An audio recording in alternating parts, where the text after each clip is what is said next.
Ang lalaking lumipat sa paaralan ng mga babae. Ang Cheongnan Girls High School o mas kilalang CNGHS ay sikat sa pagbibigay hindi lamang ng magandang edukasyon kundi sa pagkakaroon din ng maraming matatalino at magagandang babae. Ang mga taong ay hindi nakakaalam ng katotohanan at mga lalaki ay iniisip ito bilang isang napakagandang school. Noong nakaraang taon, ang patakaran ng paaralan ay hindi inaasahang nagbago at nagsimula silang tumanggap ng mga lalaki bilang mga estudyante.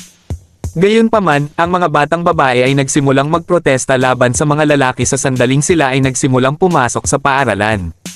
At dahil dito, nagsimulang umalis ang mga lalaki sa paaralan sa iba't ibang paraan. At nagmula noon, naging paraiso ito para sa mga babae at isang naman bangungot para sa mga lalaki.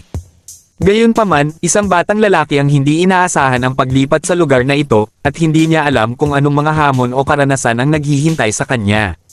Salamat sa views, sana nag-thumb up at subscribe na rin.